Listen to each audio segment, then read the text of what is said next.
Hola a todos, sean bienvenidos y bienvenidas a esta clase en Topos Uranos, el mejor canal de la galaxia, el universo y todo lo demás para aprender matemática y física. En esta clase vamos a revisar un resultado que es bastante útil en termodinámica y también en probabilidades.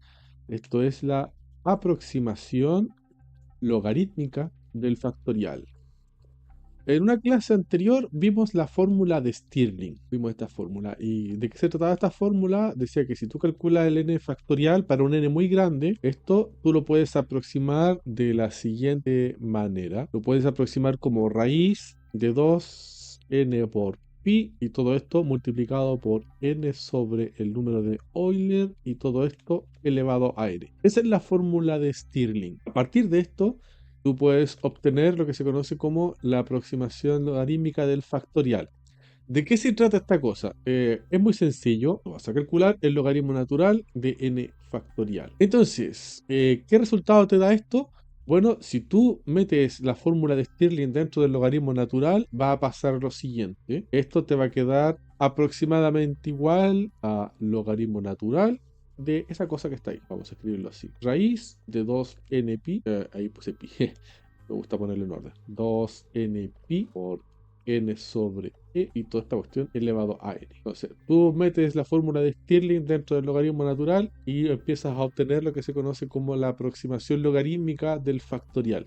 Ya, pero esto no es todo el desarrollo. Si uno continúa aplicando las propiedades del logaritmo para potencias y productos y todas esas historias, va a pasar lo siguiente. Que esto de acá te va a dar de la siguiente manera. Tienes logaritmos de un producto, entonces es la suma de logaritmos. Logaritmo natural de raíz de 2n pi más logaritmo natural de esta cosa, n sobre e elevado a n. Ya, este raíz en realidad es una potencia un medio, así que lo puedes sacar fuera del logaritmo como un medio logaritmo natural de 2n pi más. Esta potencia puede bajar n logaritmo natural de n sobre e. Así. Y esta parte de acá tú lo puedes simplificar aún más, porque tiene el logaritmo de una división. Esto de aquí es logaritmo natural de n menos logaritmo natural de e. Pero esto de aquí es 1, porque esa es la base exponencial, ¿cierto? Es exponencial de 1, por decirlo así. Entonces, como son función inversa, te queda la puro exponente 1. Así que como resultado obtienes un medio logaritmo natural de 2n pi más n logaritmo natural de n menos n por 1, ¿cierto? N. Y esto es lo que se conoce como la aproximación logarítmica del factorial, ¿cierto? Algo así. Logaritmo natural de n factorial es aproximadamente igual a un medio logaritmo natural de 2n pi más n logaritmo natural de n menos n. ¿Sí? Aquí está. Esa es la aproximación logarítmica del factorial. Sin embargo, aquí hay detalles que vale la pena revisar. Cuando tú vas a un texto, sobre todo de física, en que se ocupan estas cosas, lo más probable es que te salga un texto de termodinámica. Cuando se ocupa esta aproximación,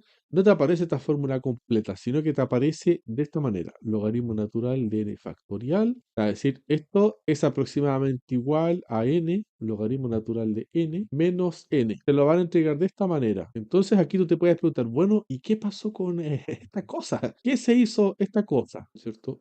¿Qué pasó con esto? ¿El texto se habrá equivocado? ¿Hay algún error? Que quizá aquí está mal y aquí está bien, o al revés. En realidad es que las dos están bien, ¿sí? Pero hay que aclarar de que este es mejor, porque tenemos que tener en cuenta de que estas aproximaciones parten con la fórmula de Stirling y tenemos que entender que la fórmula de Stirling solo funciona para grandes valores de n. Mientras más grande, mejor, ¿sí? Pero si son valores pequeños, ahí empieza a fallar, ¿sí? ¿Y qué ocurre acá? Bueno, estas aproximaciones son para grandes valores de n y lo que ocurre es que esta parte de acá, si la comparamos con la primera, es demasiado grande, esta crece muy lento, en cambio esta crece mucho más rápido. Por lo tanto, para grandes valores de n, nosotros podemos despreciar este primer término y seguir obteniendo una buena aproximación. Y es por eso que en algunos textos también aparece expresada de esta manera. Ahora, ¿cómo podemos corroborar eso? Que para grandes valores de n, esta fórmula también nos funciona. Eso es lo que vamos a revisar en detalle ahora. Ahora, ¿cómo podemos hacer eso? ¿Cómo podemos hacer esa comparación? Para ver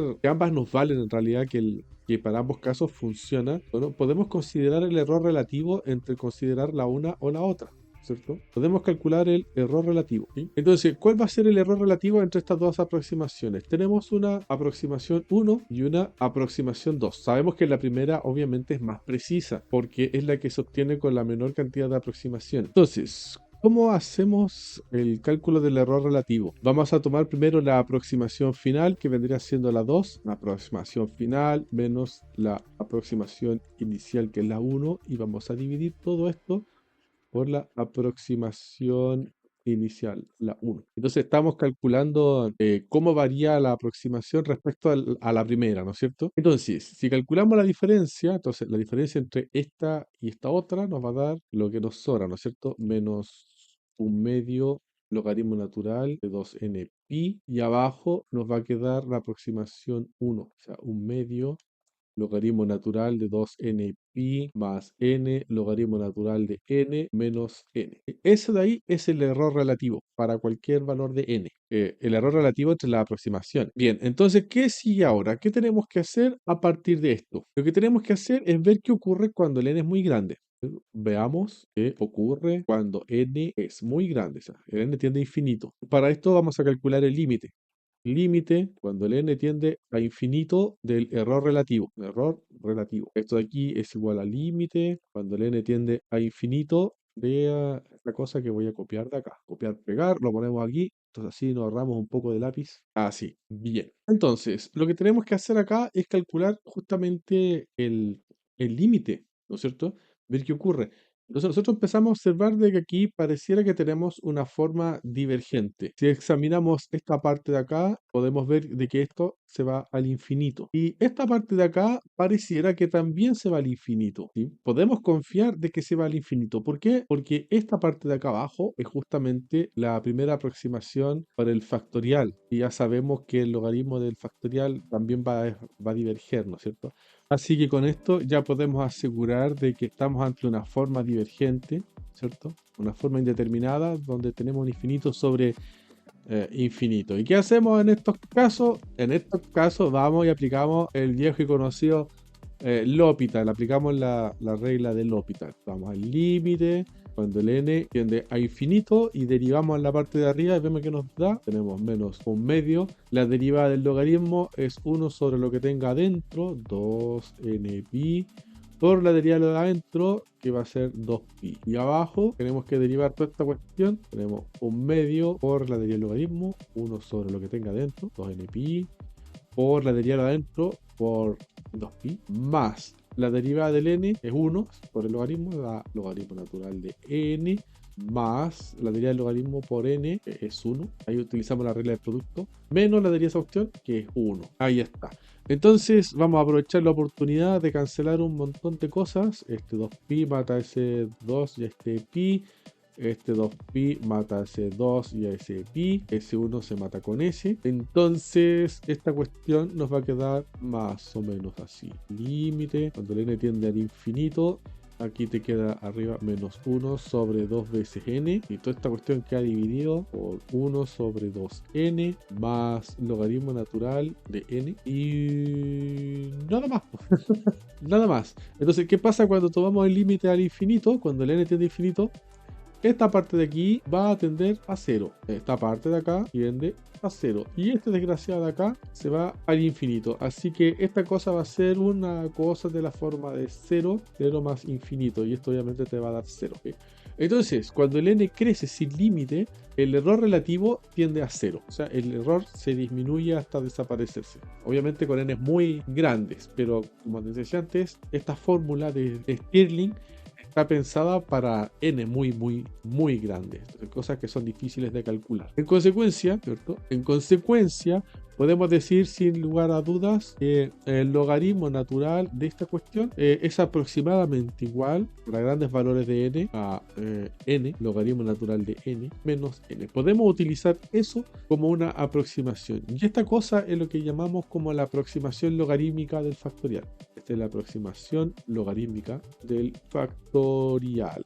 Ahora, en caso de que esta cosa no te deje conforme, de que la aproximación logarítmica del factorial aún no sea suficiente, en caso de que el n no sea lo suficientemente grande, bueno, tú siempre puedes agregarle el más un medio logaritmo natural de 2n pi y va a obtener una aproximación mejor.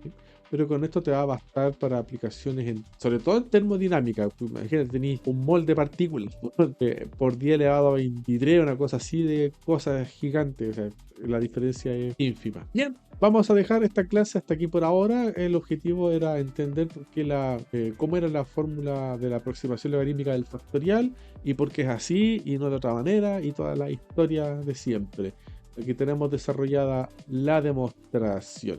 Como siempre, si tienes dudas, consultas, sugerencias, lo que sea, en la caja de comentarios puedes dejar todas tus consultas. Ahí apenas las vea, las resolveré. También en la descripción hay un enlace donde podrás encontrar todo esto escrito por si mi letra ha mejorado un poco. Aún no me siento lo suficientemente contento con mi letra. En caso de que mi letra te dé problema, tú sigues el enlace y vas a encontrar un apunte que está escrito en látex. Así se ve mucho más claro. HTML combinado con látex es la luz. Y eso, muchachos y muchachas. Espero que esto te haya servido para aprender algo nuevo. Si ese es el caso, no dudes en dejarle un like, una compartida, una suscribida y todas esas cosas raríficas del YouTube. Y eso, muchachos y muchachas. Para que este video no se haga muy largo, lo vamos a dejar hasta aquí. Próximamente subiré alguna cosa con aplicaciones de esto y algunas deducciones que se pueden hacer a partir de estos desarrollos. Eso, adiós. Nos vemos en otra ocasión. Chao, chao.